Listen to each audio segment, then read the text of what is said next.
That was new. Most people still use doorknobs.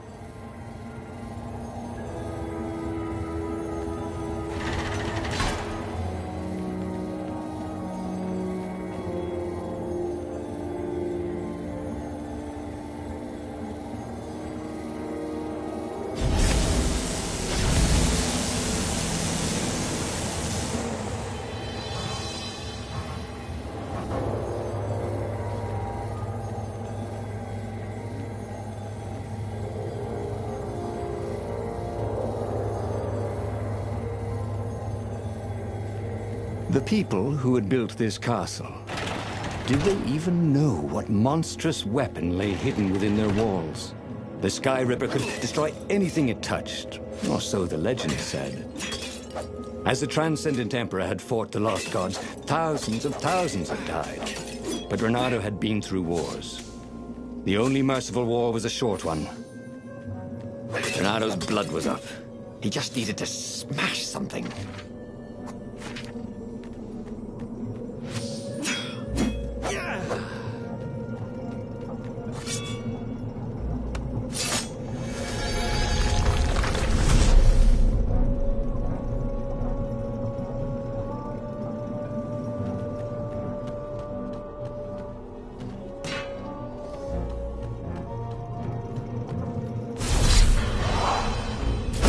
Awesome!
Hero Wall, Hero Sword, Ice Wall, Ice Cube.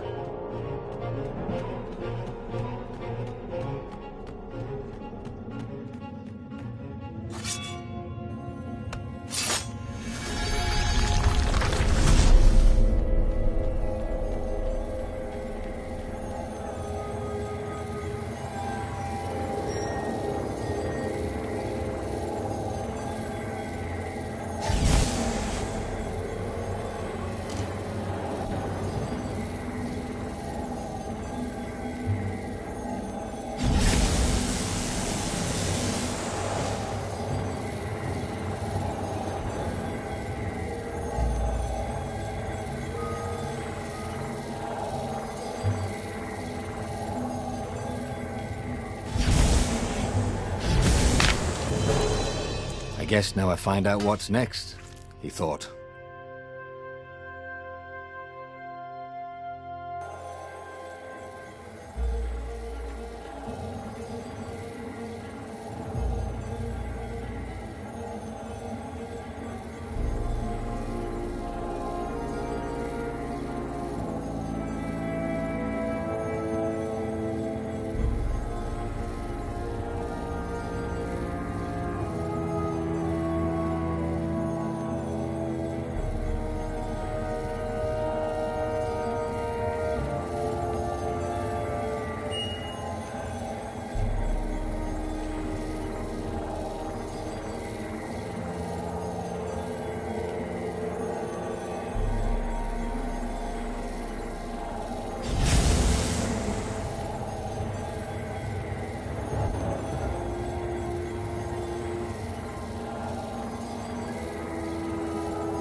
Wallabies, she thought. Why did it have to be wallabies?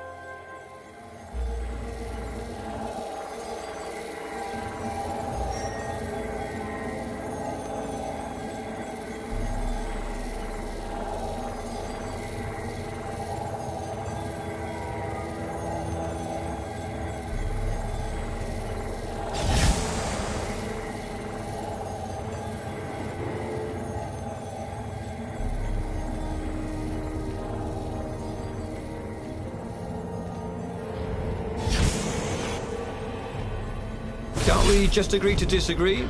Said Renato. No?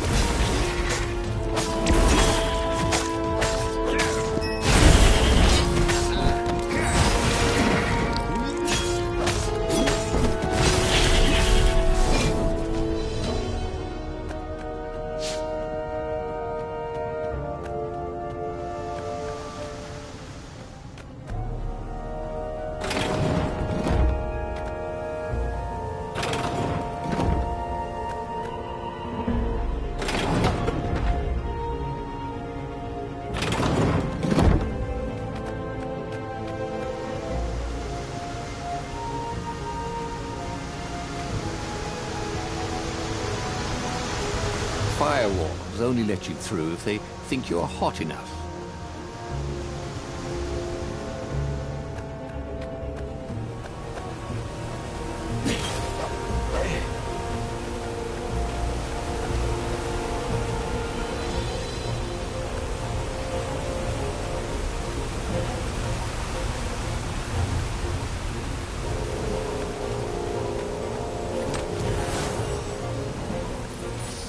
Chests anyway. Well, you could have quite a business doing that.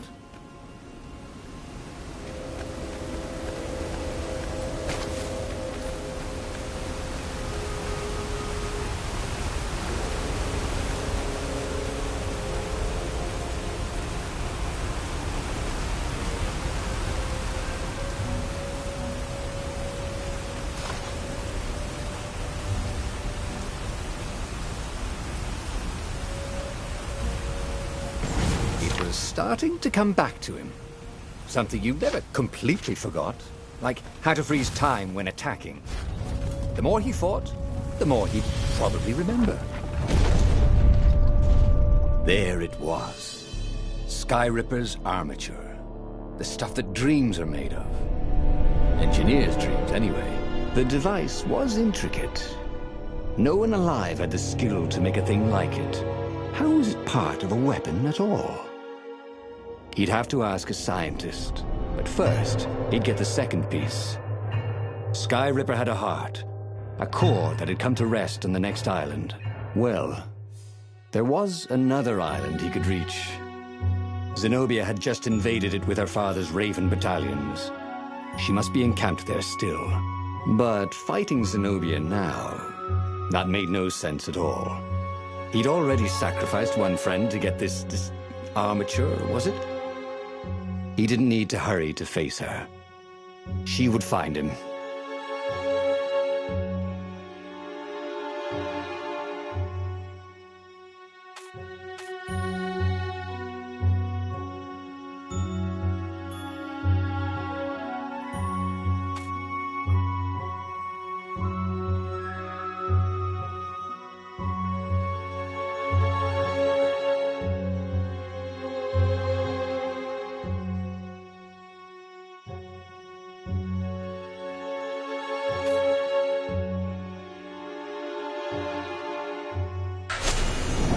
Asked himself why he changed course to confront Zenobia. He'd no idea. Sometimes he would just do things, and he could never figure out why he'd done them. Usually, they worked out. After all, he was a hero.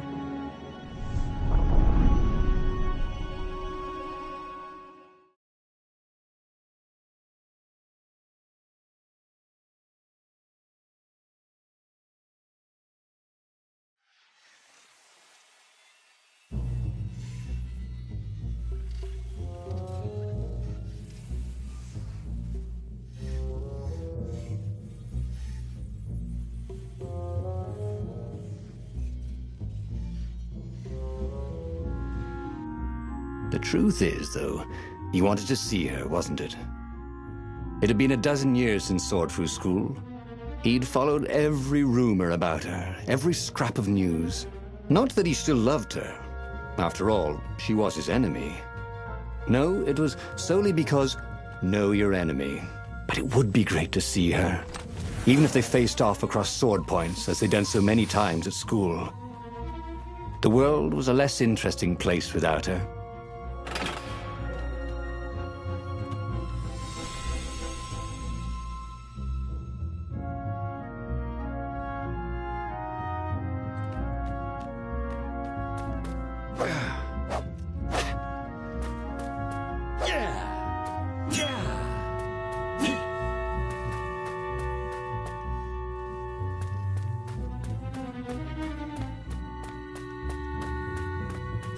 Only he had some way to break the ice, or convince her he was a friend.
Reynardo wasn't entirely sure how he was going to capture Zenobia. She'd be expecting him. And he didn't have Lapino to cook up a clever plan. Why was it again that he hadn't got the core?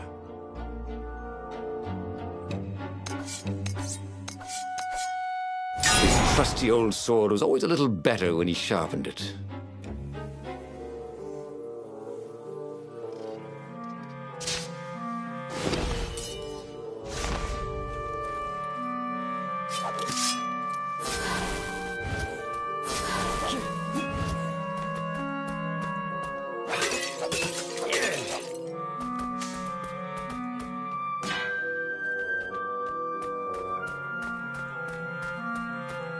He wasn't that good. Yet.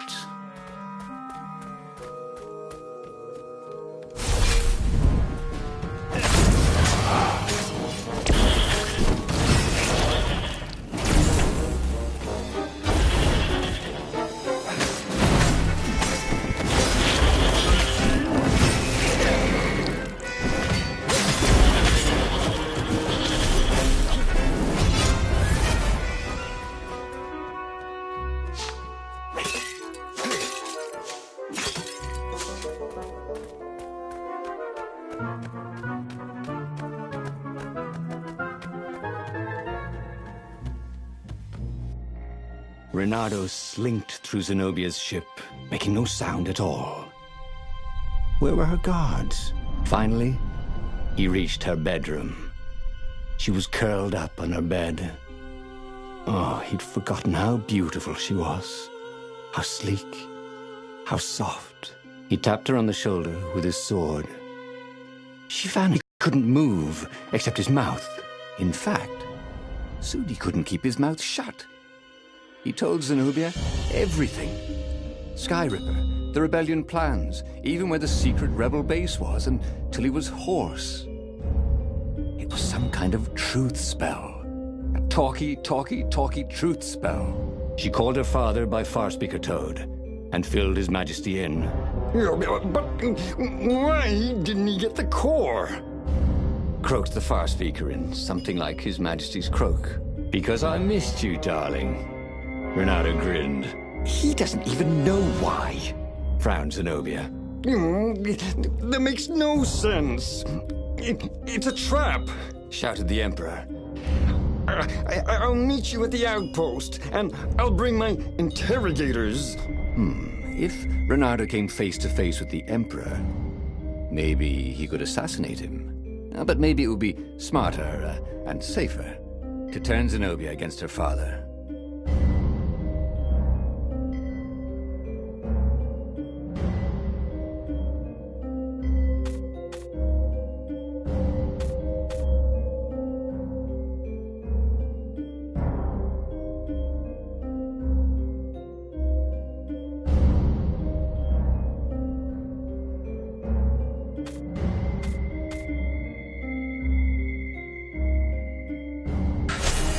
What are you doing? Asked Zenobia.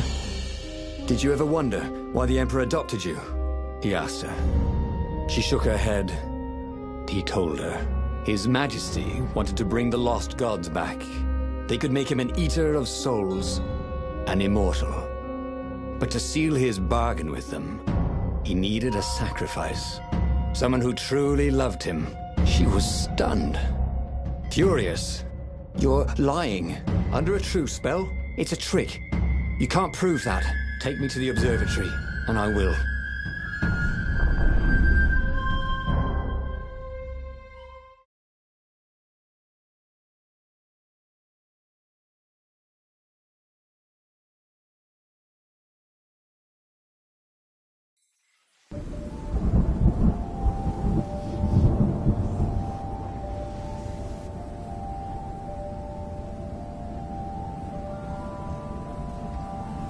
What kind of proof could you possibly have?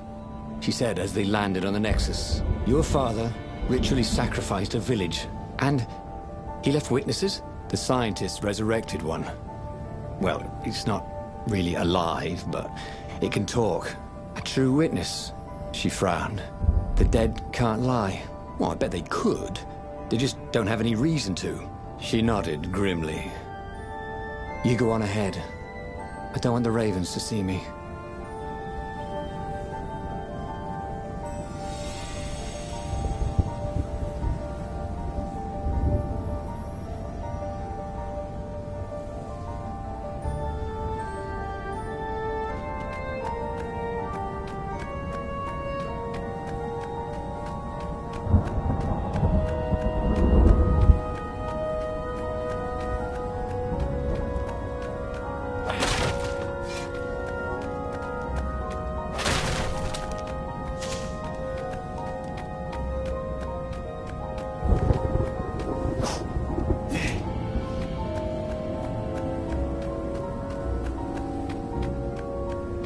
Who needed bridges anyway?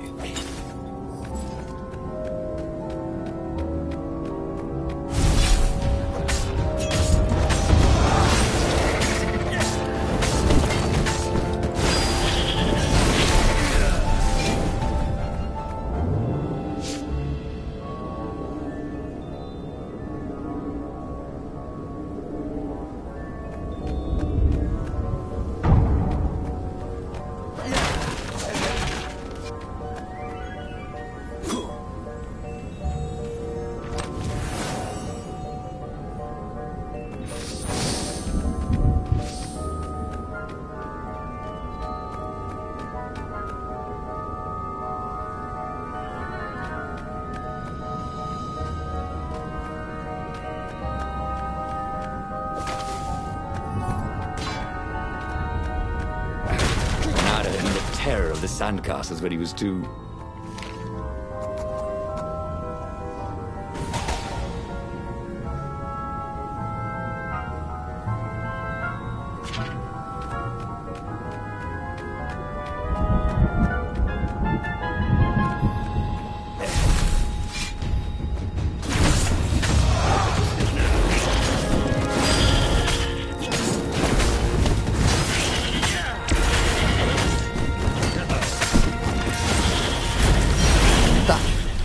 We do it, said Renato to himself.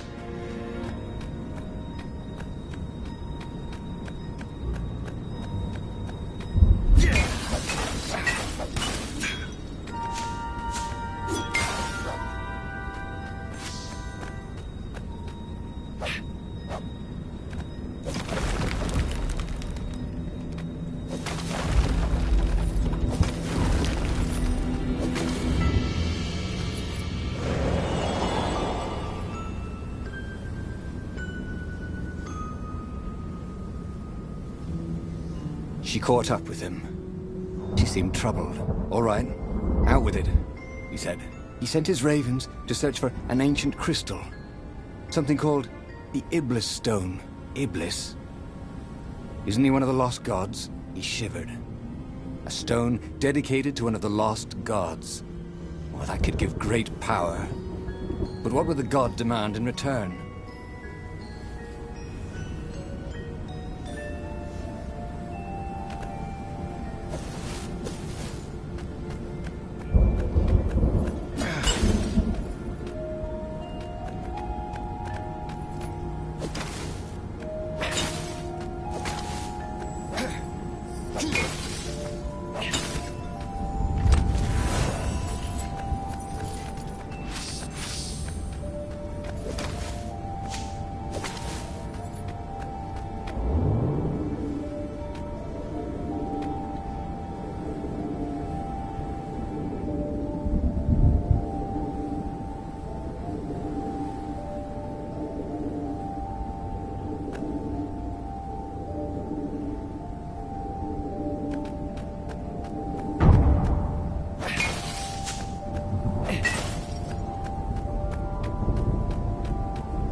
The Emperor had learned enough secrets from Renato to crush the rebellion. It would be a fair trade if the scientists could convince Zenobia to change sides.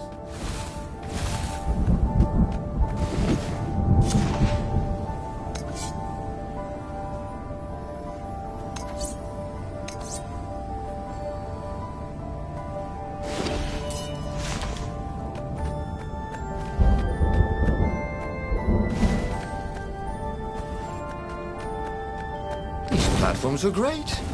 Renato wanted one for his house.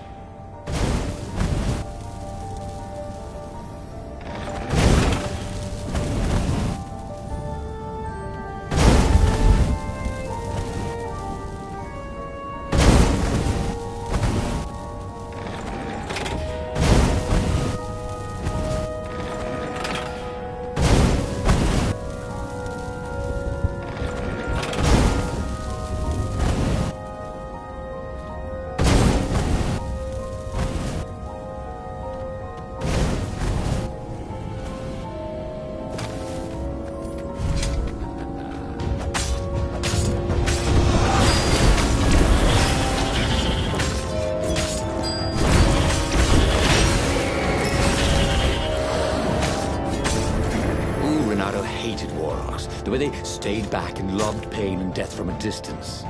Cowards. Really dangerous, effective cowards.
The observatory was a burning hulk.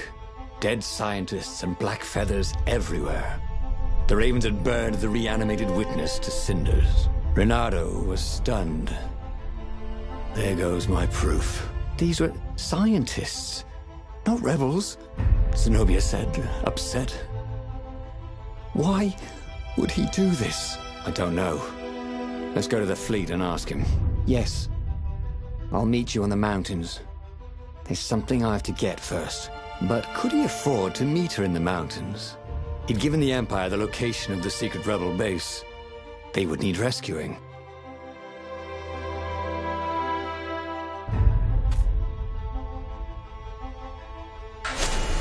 Renato was torn.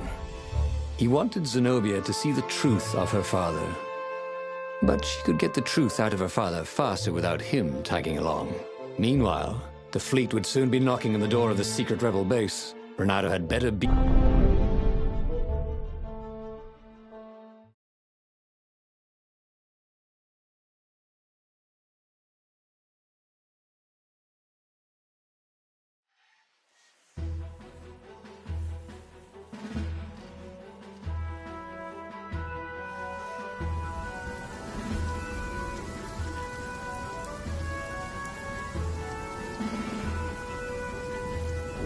So he had given the Sky Ripper's core to the Empire. He felt stupid about that. He hoped the Emperor didn't bring the Sky Ripper against the base. There was nothing he could do to fight a legendary weapon. Renato hated when he screwed up. One of these days, he would learn to look before he pounced. But today is not that day. He intoned for his own amusement.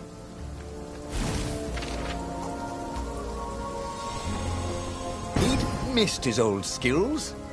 He welcomed them back like he was at a reunion.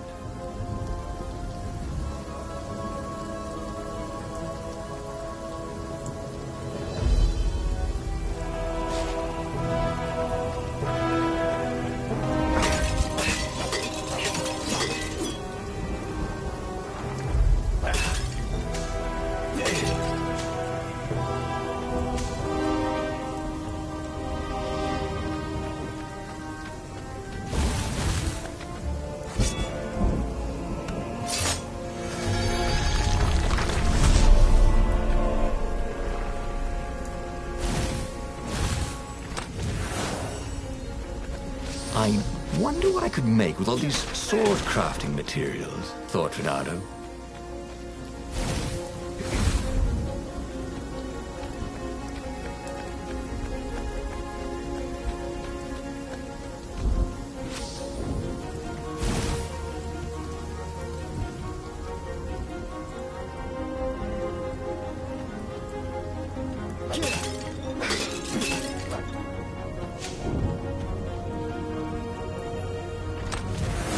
There were a lot of shiny, smooth, curved with leather, buckles, and kind of smelled, you know what? Never mind. Yes, there was also ore and other useful stuff. Let's focus on that, shall we?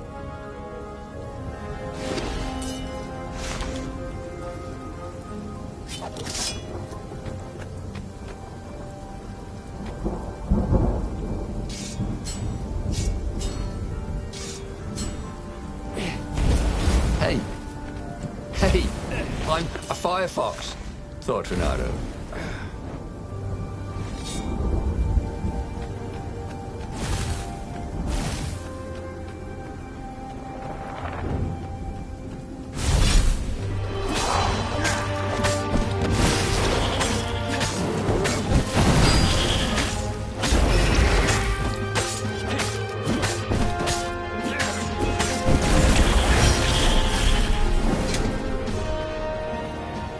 The Raven was slumped in a pile of its own feathers, like a tree in November. You can't stop us.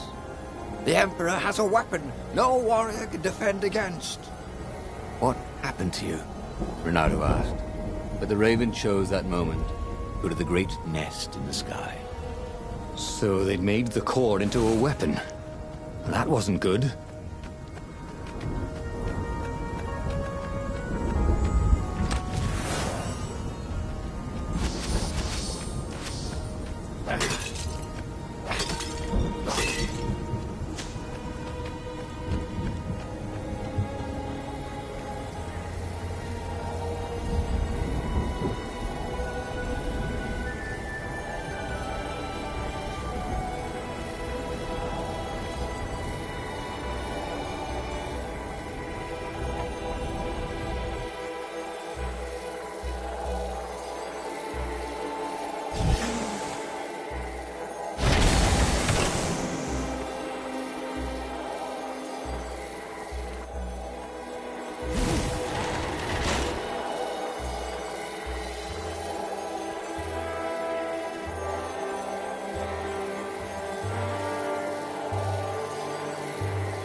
What was the point of this gate?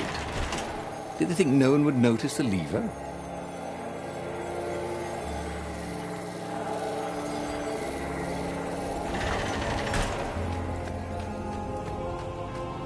The long stairs. So he was close to the rebel base. Nothing was on fire. So far, so good.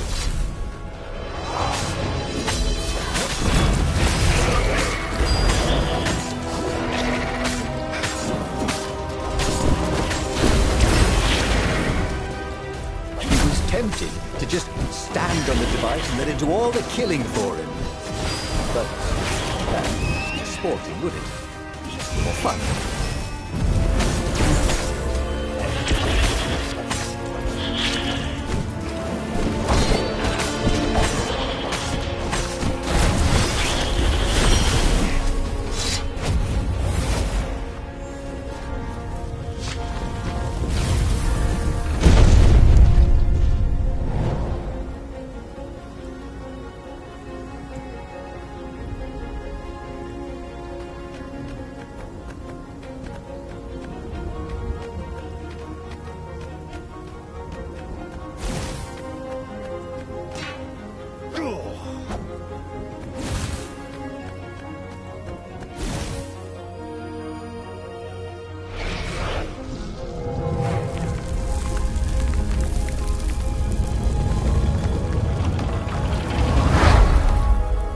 Bernardo had never slain so many ravens. The secret base was going to stink of burnt feathers for months. The council speaker was confused. Our spies say Zenobia has gone berserk. She attacked and destroyed an entire squadron of dropships. This was amazing good news. He'd shown her the Emperor's evil. Now she'd gone over to the rebel side. Now is our moment. Attack! Bernardo exulted. They could win this thing. Zenobia commanded half the fleet.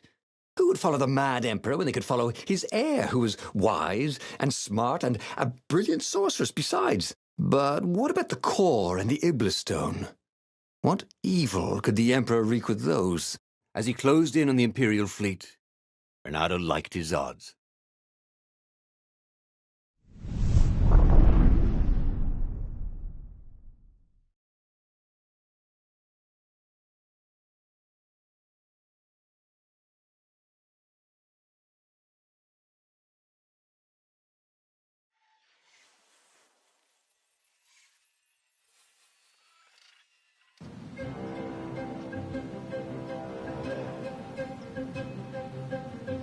Oh, how had he gotten into this mess? He'd never set out to be a hero. When he was a kid, he'd wanted to be a great cat burglar, until his mother had explained about foxes and cats. And then the Emperor had gone mad and started sacrificing kittens to the lost gods. There were a lot of dead ravens here. Who had slain them?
Bernardo felt like he was ready to learn new things. Thank goodness he didn't have to go to school for that.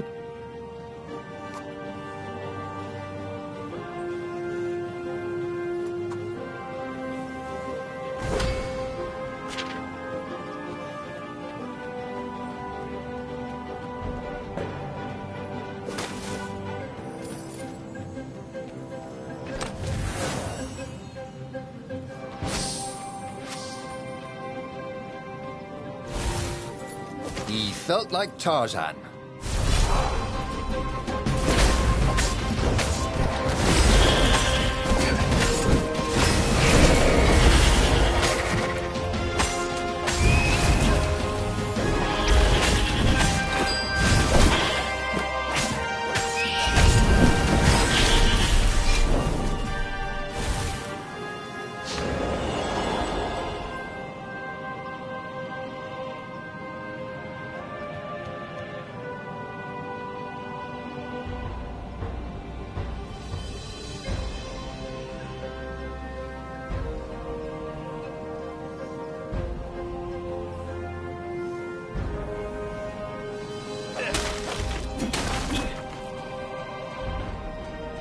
I'd have hoped his mother wasn't watching.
Good to practice your moves, thought Renato.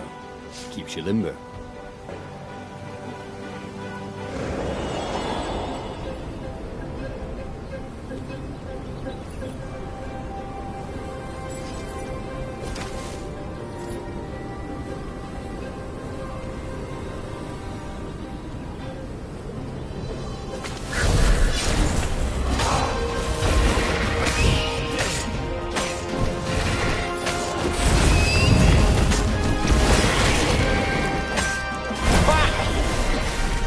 Need to aim it.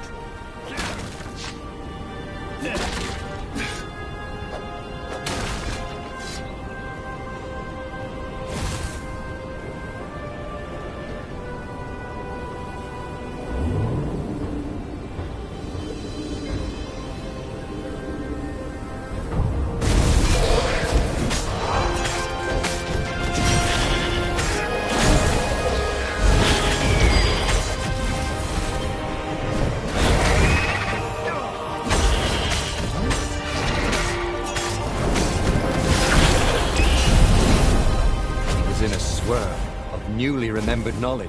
There were raven bodies everywhere. The precision of the wounds. Renato recognized her style. It appeared that she was single-handedly turning the tides of the battle. Good. That left the Emperor with only the core. Against him, all the rebels, his daughter and her ravens. He wished he was fighting alongside her. But they'd meet up soon enough.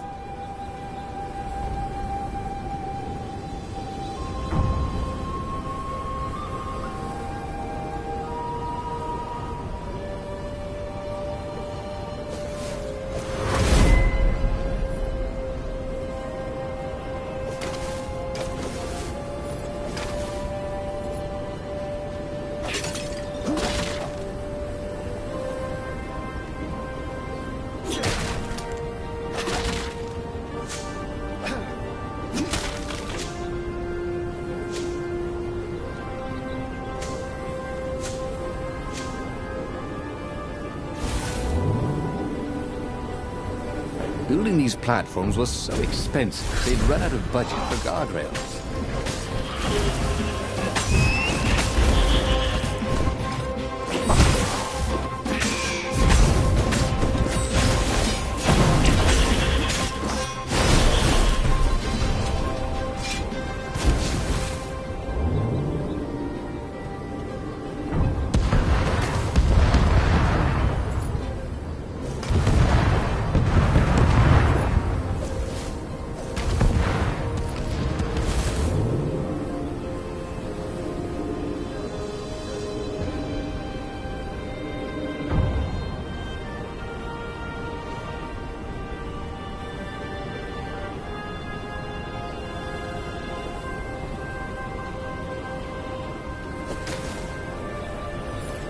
Soon he'd confront the Emperor.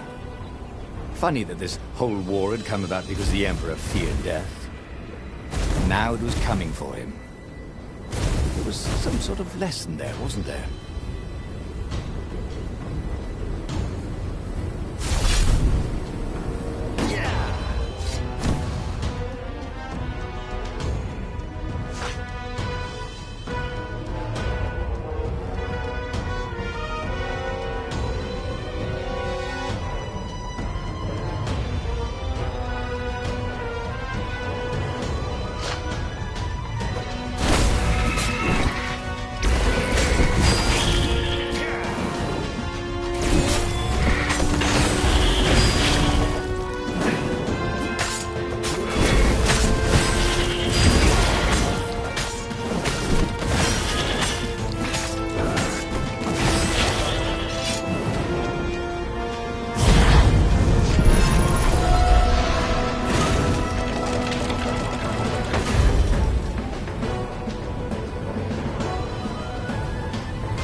Zenobia was cutting down the Emperor's bodyguard like they were mushrooms. The Emperor was frantically readying some arcane instrument, brass and hammered steel wrapped around a glowing, thrumming sphere.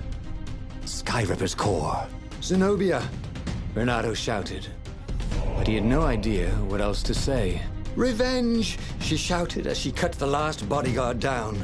A ray lanced out of the sphere. Everything around her burst into flames, but her sword seemed only to absorb it. She walked towards Isengrim III like she was walking against a river. Nothing could stop her. They were going to win. Zenobia stabbed the Emperor dead and flicked the moaning apparatus off. She was laughing hysterically. Or weeping, maybe. They had won. He ran to her. I killed my own father. She wept, and he held her. He told her he loved her. He would pull her back from the brink of madness. But the core thrummed louder and louder. At that moment, Renato understood that the core was going to explode catastrophically. And that this could have been victory. The Emperor and his daughter dead, the fleet destroyed. He'd almost been a hero. A legendary one, maybe. If only he and the rebel fleet hadn't been here. Okay, that was weird. He could have sworn he'd just died. Instead, he was on the Farfarer, sailing away from Ubar. And it was still burning. He'd fled burning Ubar years ago, hadn't he? And now he was back there. Had all those years fighting the Empire been nothing but a vision into the future? A useful vision if it was true. He'd learned something. The core was powerful, but dangerous if used improperly.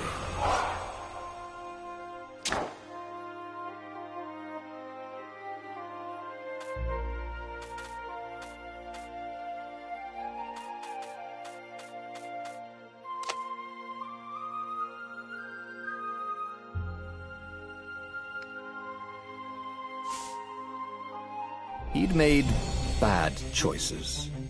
But now, when the real battle came, he wouldn't make those choices. He wouldn't make the same mistake twice.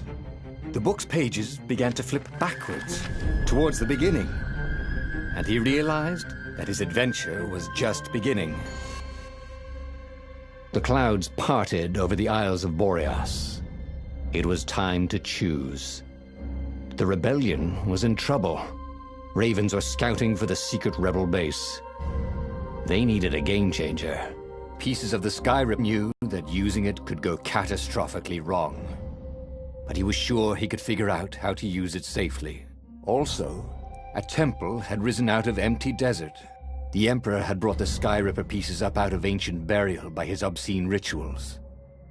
Could this be where the Iblis stone was hidden? Someone better get it before he does, thought Renato.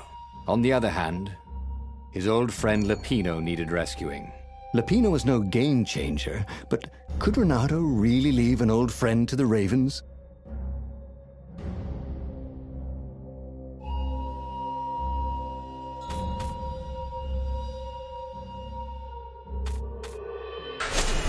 Ah, Lapino.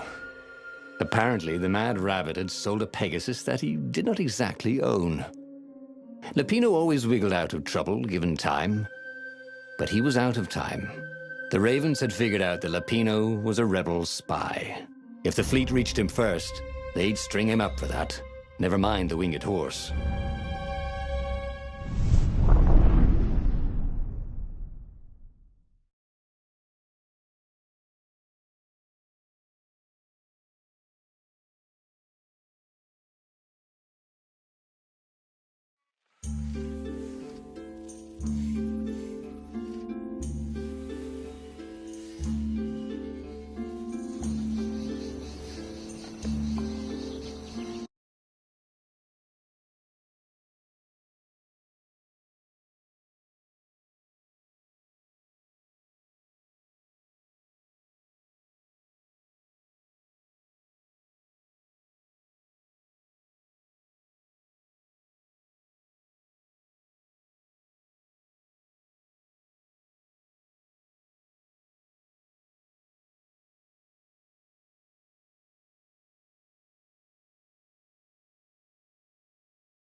Eno had apparently managed to confuse the judge by arguing that he hadn't actually stolen a winged horse. He'd only sold it. But wait, where was the prison? The village was empty. Had everybody fled the Ravens?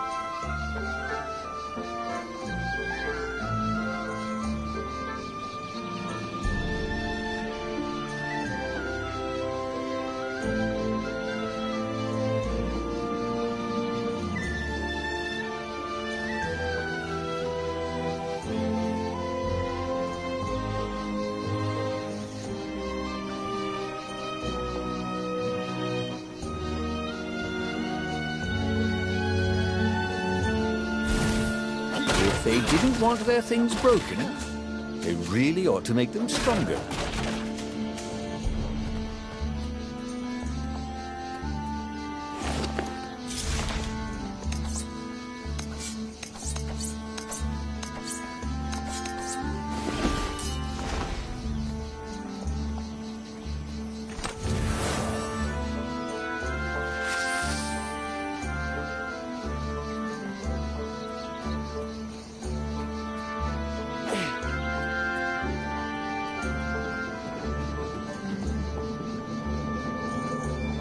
This would be the perfect place for a tic-tac-toe board.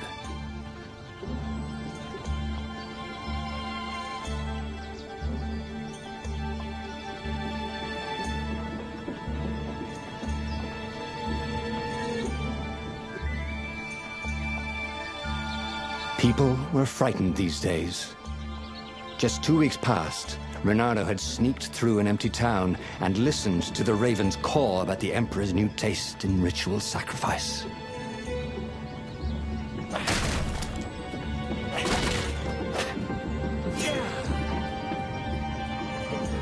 Bernardo looked around the empty village and reflected.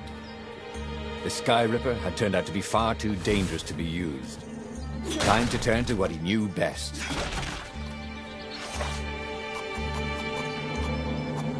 Nice. That could be useful.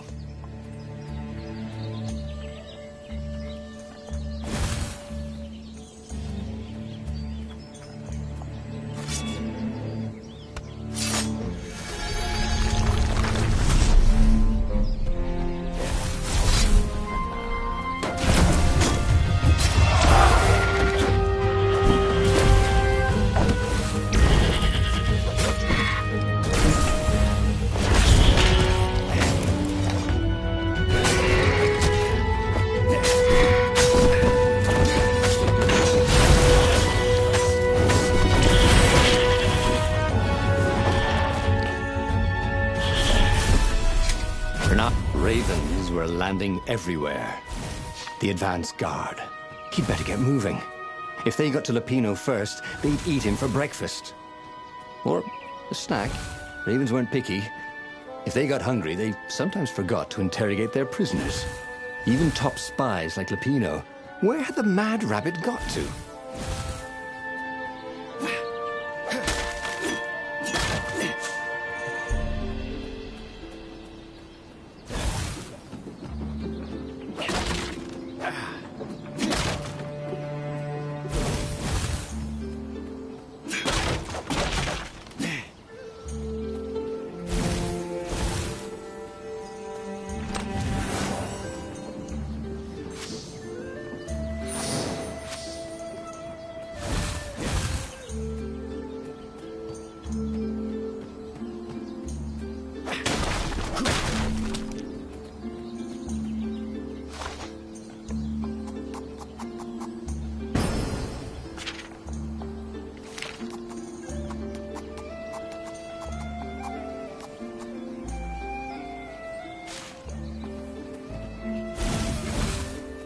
Heard? Goth is over.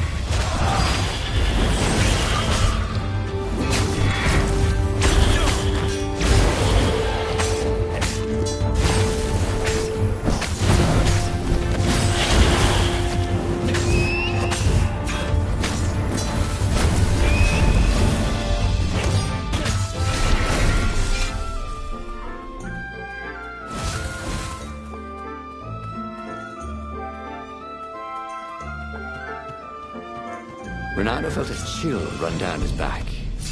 Or possibly a flea.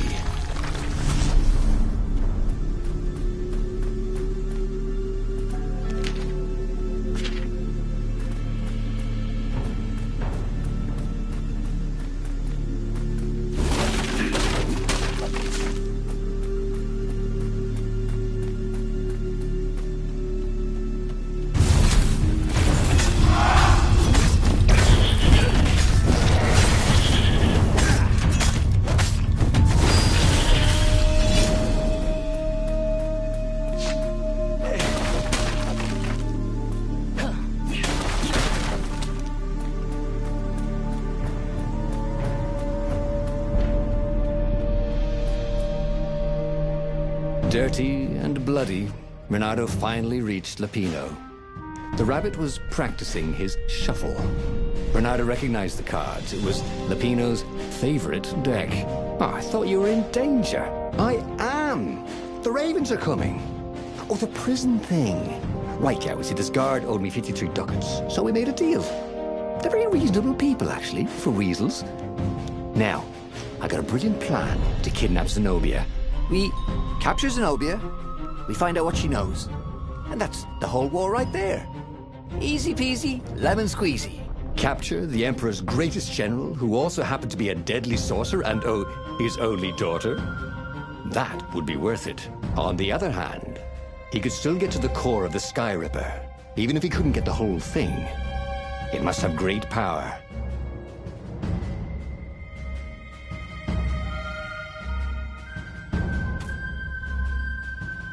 To make the Sky Ripper, the Transcendent Emperor had wrapped an armature around the eye of a god. Bernardo had already let that armature slip away to save Lupino's life. But even its core The eye torn from a god. Surely they could fashion a great weapon from that.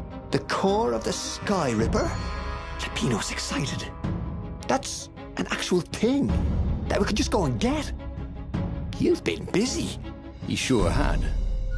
Renato told him all the things he'd been up to. Soon they got to talking about old times, about wages they'd won and lost, and scrapes they'd barely got out of. It was good to be back with his friend. True, the core was capable of terrible, uncontrollable destruction. But this time, he was sure it would work great.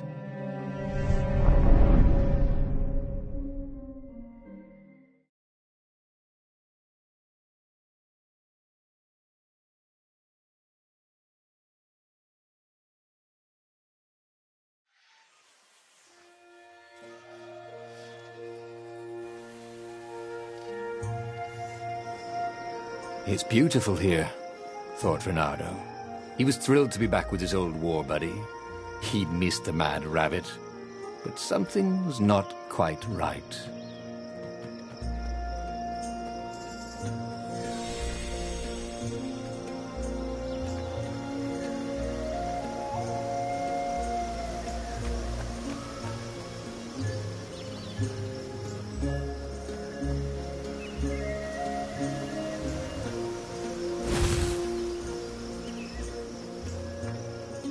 Once you try it, you're hooked.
There was something sour in the air. Like the earth had ruptured over something that had been fermenting for a very long time.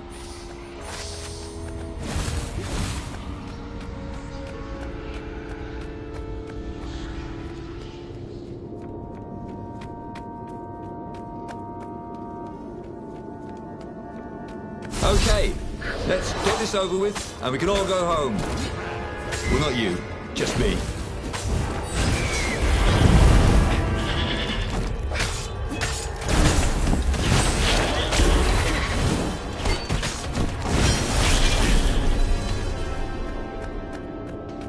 Renato felt wrong all over.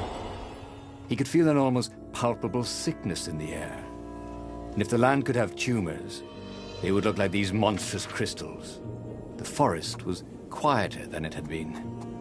There were insects, but few birds, if you didn't count the ravens. Renato smelled sick animals and dying ones, but no healthy ones. And getting a bad feeling about this, Renato thought. Maybe Lapino was right.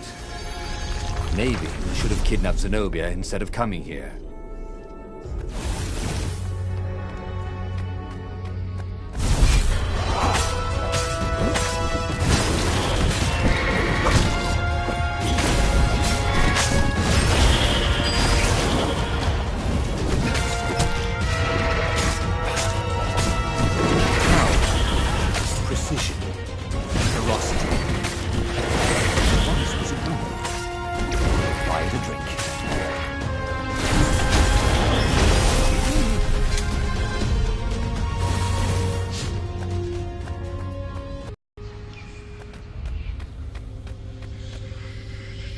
As he held the radiant icosahedron, Renato felt queasy, like dozens of tiny worms were nibbling his insides.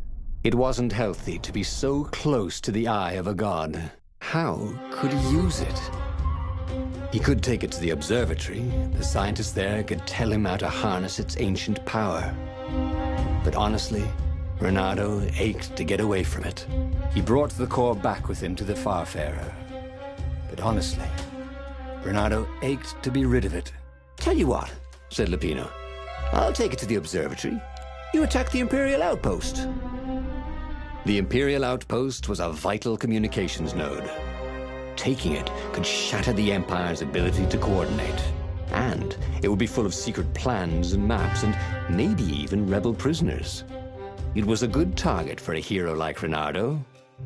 But what if Lupino lost the core to the Empire? That could be a good thing, couldn't it? Was Renato ready to take that risk? Maybe it was better if he brought the core to the scientists himself.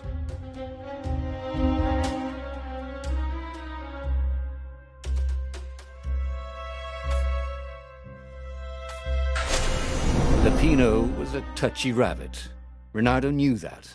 You're brave, I know, Renato said. But this is what I was hired to do. At least let me run ahead and warn the scientists you're coming. So, Lupino was intent on being a hero, just like him. War made sensible men crazy for glory, and Lupino had never been sensible. But what was the harm?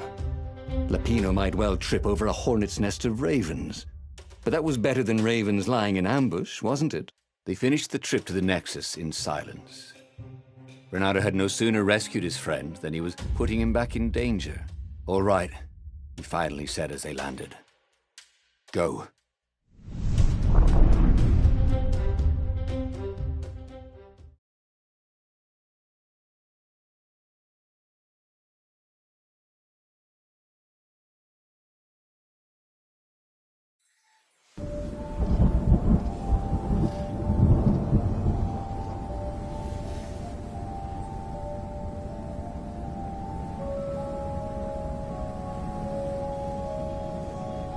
As Renato watched Lupino vanish on the horizon, he could feel nausea building in him. He felt ill. Could his knees really be aching this much? But how could he have handed the core off to Lupino? That was a recipe for disaster.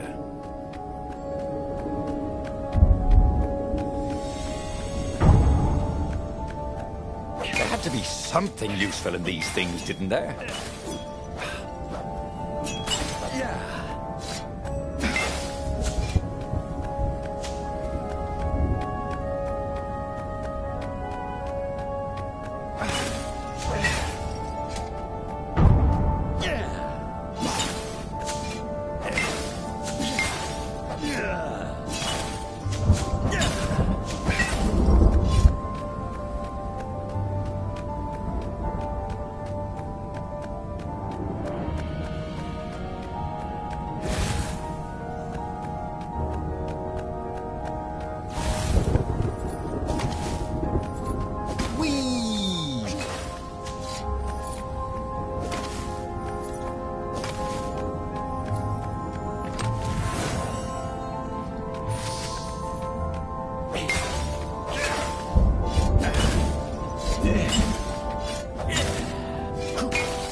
This is why heroes are called dashing, Renato thought.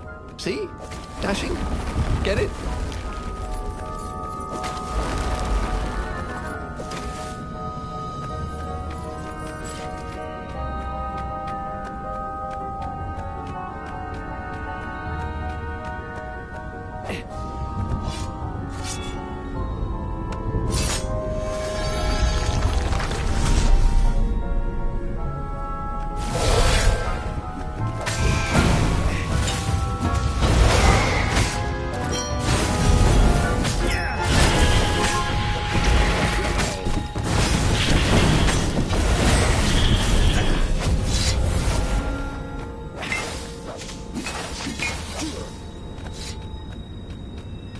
Yeah!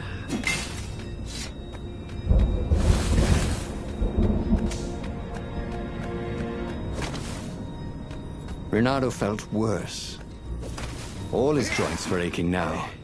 He'd been through beatings that felt better than this. So the core had a kind of poison that could harm you without even touching you. That's new. Well, it had power. The rebellion needed something with power. And how was this any worse than a sword wound? Well, a death by sword was sudden and fair. This was just squalid. A piecemeal death, like old age.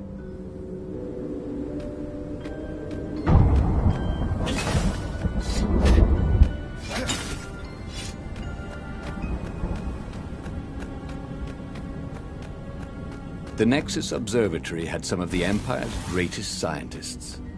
If anyone could rig the core into a useful weapon, and even better, make it stop leaking poison, it would be them.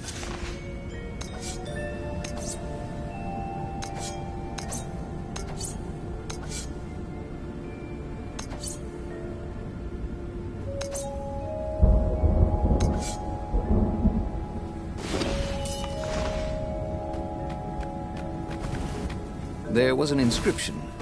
Praise the sun.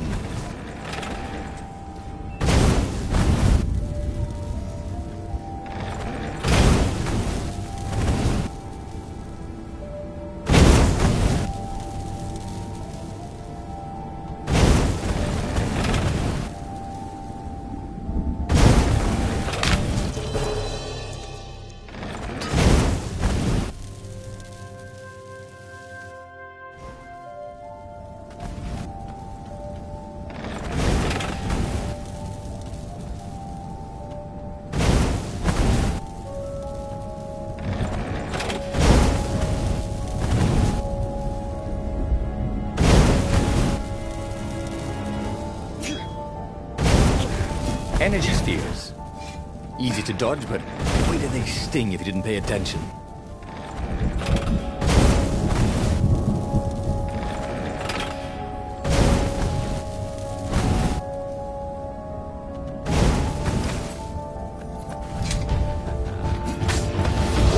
Some people were just liable to explode if you upset them.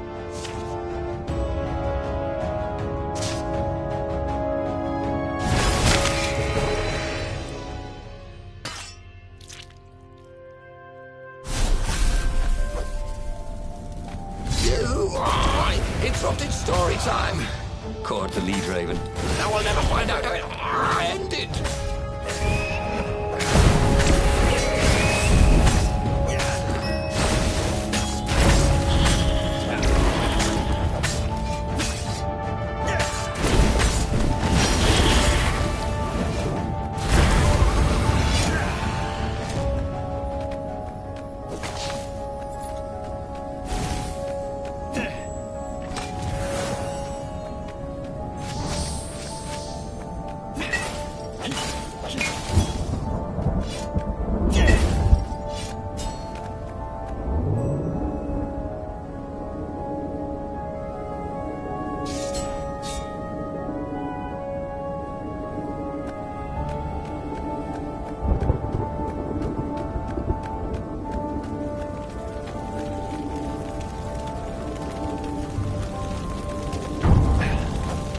His mother had never let him wave his sword around at home. He guessed he was still compensating for that.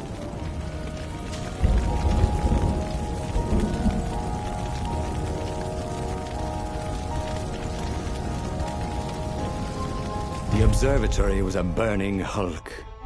Dead scientists everywhere. Bernardo found the mad rabbit cowering under a desk. The ravens, they must have known we were coming, said Lupino. How did you... Well, see, I was doing a card trick with my lucky deck, and I kind of bobbled the cards, so I went under the desk to gather them up, and boom! I guess we'll have to take the car straight to the secret base. The secret rebel base. Yes. They had engineers there. But wait. Calaveras, the sage in the mountains. Maybe he would know what to do with the naked core. The core was killing him. He needed help. The sage Calaveras had given him the maps to find the armature and the core.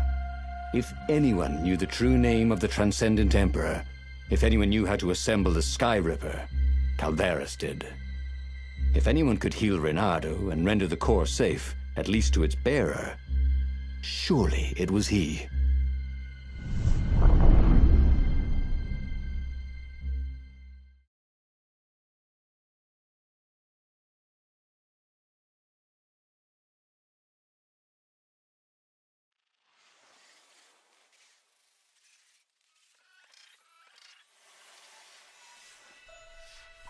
The base of the mountain was the only safe place for a landing. He would have to continue on foot, muscles aching. Calaveras was a scholar, not a doctor. Could he really save Reynardo from the poison radiating from the lost god's eye he was so recklessly carrying?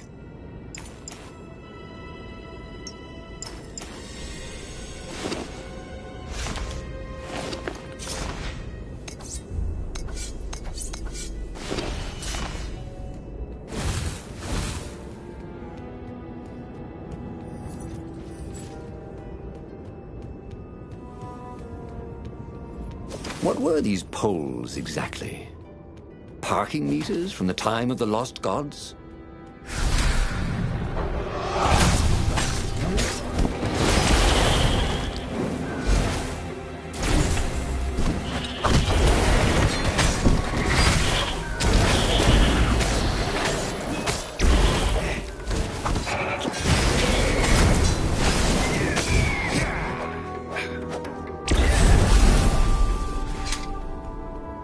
This was not a fun way to die.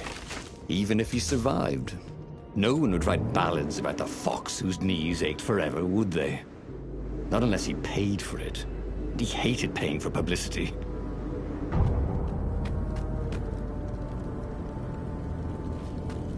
Yeah.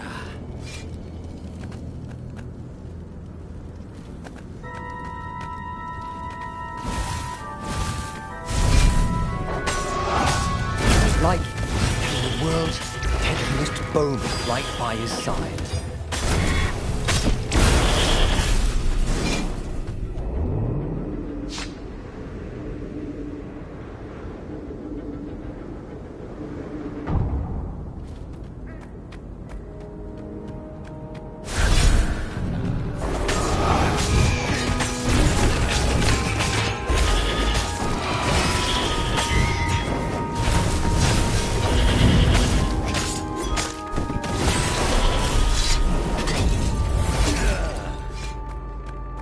It was chilling walking through the living mountains. There was always noise up ahead. Insects, birds, the croak and flutter of ravens arranging ambushes. But close by, there was only the breeze and the trickle of melting snow. As if every living thing was holding its breath for his poisonous burden to move on.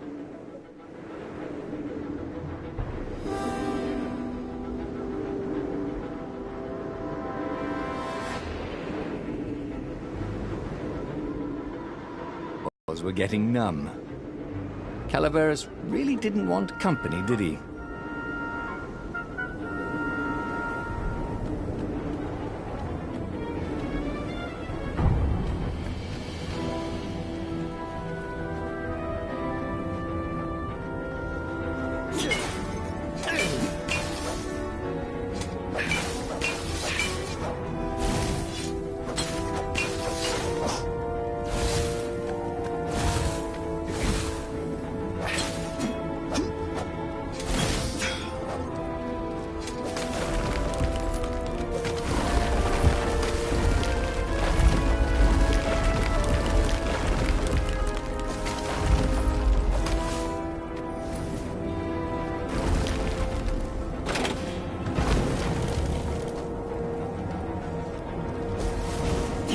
He was practically sure he'd find something useful in what... Calaveras was a renowned scientist before he was forced into exile.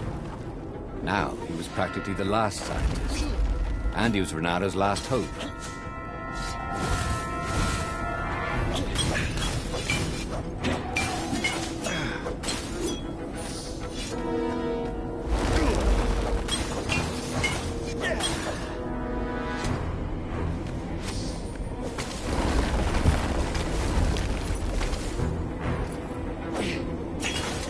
might have felt a little better.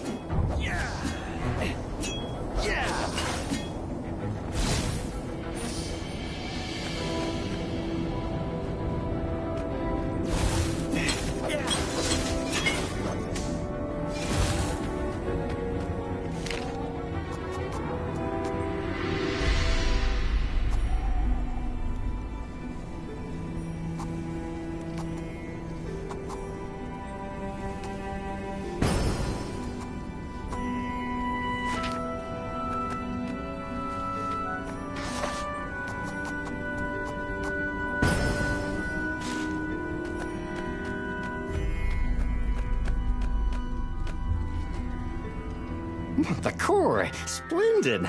Croaked Calaveras. Where's the armature? Right, I was kind of hoping you wouldn't need it. No, I don't. It's just a professional interest. We've got much better prismatics than the old TE ever did. So Calaveras was an arcane engineer. He fussed at the core all day. He wrapped it with silver chains, and in front of it, he placed a huge, round ruby, so that it looked like a monstrous, floating eye. So, what is it? Yeah, I call it the oculum. It's my very first death ray. And it won't poison me? Oh, no, it's completely safe now. Anything I should watch out for? Yeah, try to avoid pointing at any mirrors. As he loaded the oculum onto the Farfarer, Bernardo was a little concerned about Calaveras. People who were utterly sure of themselves, he had found, were either experts or horribly wrong. Or both. But Bernardo only needed to fire the oculum once. He only needed to destroy one ship, the Emperor's ship, and the war was over. Bernardo plunged into the Imperial fleet. He felt the oculum humming. He no longer felt sick. This was going to be fun. Or at least, it was going to be over.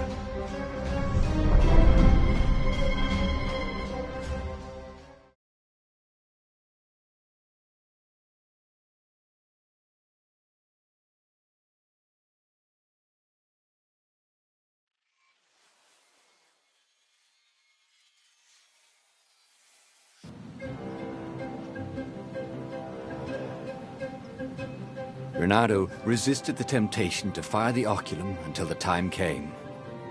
He could sense its arcane energies yearning to escape the sage's wrappings. But it wasn't eating him alive. So that was a plus. He felt good about himself. He'd saved a friend, he'd helped the rebels, he'd relied on himself, but he'd listened to others. He felt like the right sort of hero. Wise, yet decisive. Calaveras had been so sure it would work. Maybe he could fire it just a few times. No harm in that, right? But only when he absolutely needed to.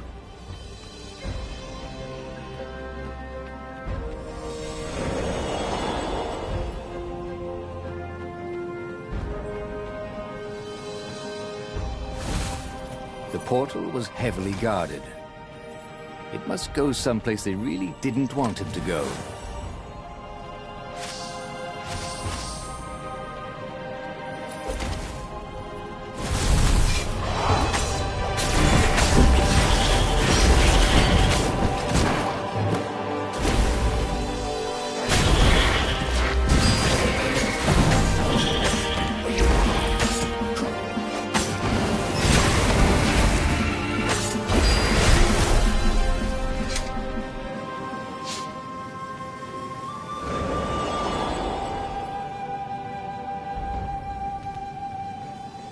Smashing things was fun.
Reynardo at hot potato.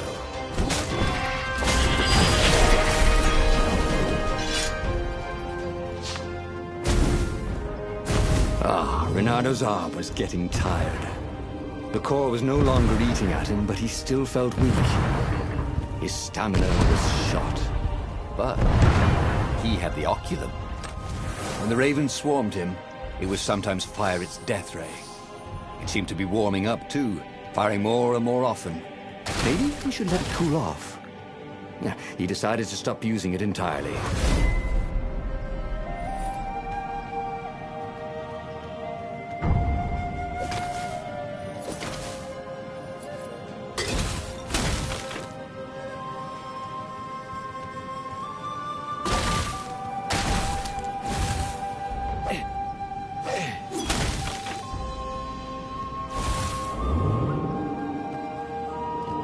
This thing really needed a roof.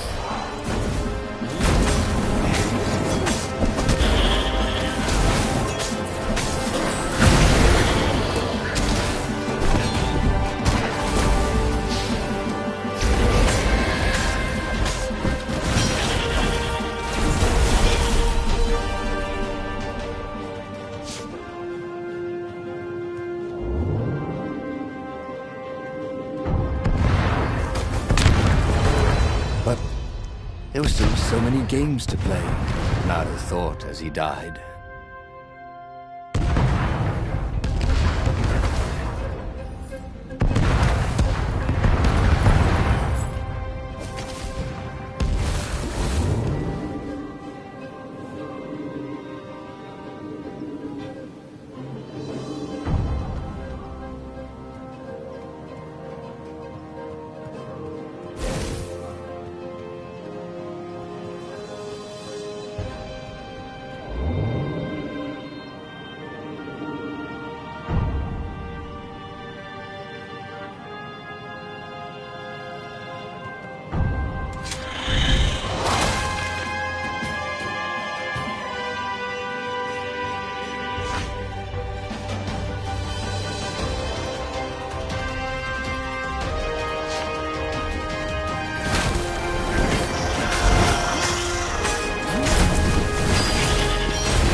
Odd.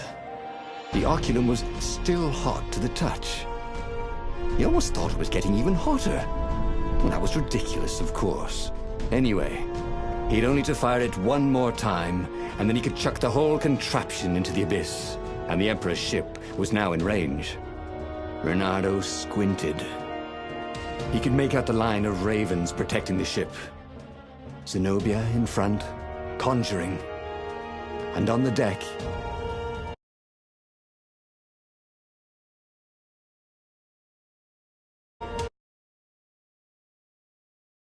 Your Majesty, pacing in his golden armor, Reynardo lined up his shot and fired. Caught in the beam, the ship burst into flames. The ravens and Zenobia exploded. The Emperor, too, exploded. Reynardo waited for the beam to stop, but it only got brighter, and the oculum hotter. Frantic, Reynardo pulled the oculum towards the abyss. The ruby burst into flames. The shiny metal casing glowed, then melted. That was good. Now the core could cool off, right? Reynardo ran. The blast incinerated him instantly, along with both fleets. The shockwave could be felt across all Erda. That winter, with neither Empire nor rebels to rule them, the islands slid into banditry. And so began the Second Age of Darkness. Reynardo stared at the book. He was still alive. Again. And still only flying away from burning Ubar. Had he lived that adventure? Or only dreamt it? Had he really died? It felt so real, not like a dream at all. and he'd lost again. Oh, he hated that. But he had made different choices, and he'd lost in a different way. It was the book, wasn't it? Oracles showed you your destiny. But this was showing him different ways he could die miserably.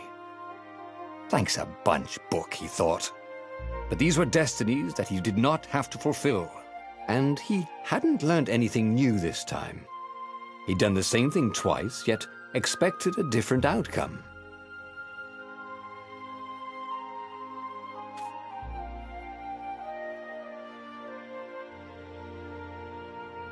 But that meant there must be a destiny where he survived and won.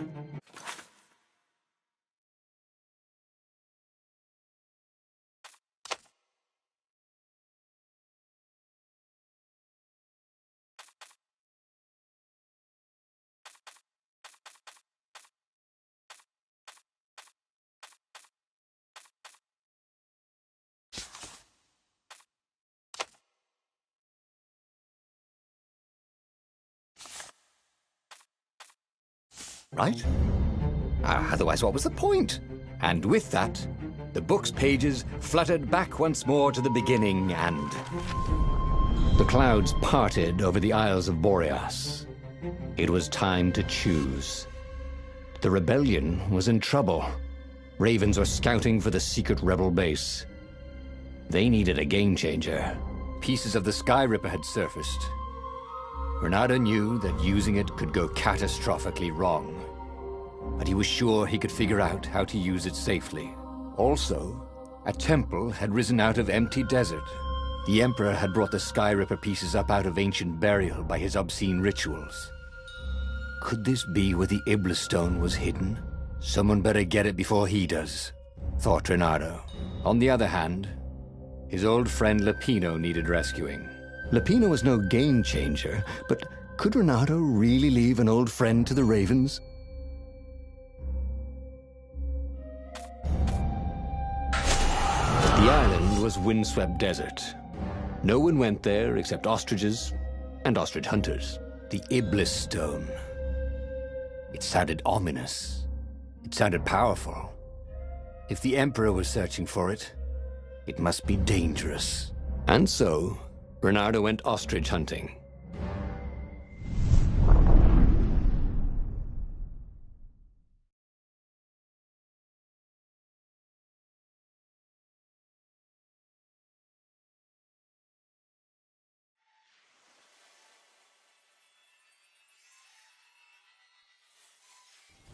Every child could sing verses about the Sky Ripper, but ancient codices held hints of other things. A stone that ate souls, a ruby that drank blood, well,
every child could sing verses about the Sky Ripper, but ancient codices held hints of other things. A stone that ate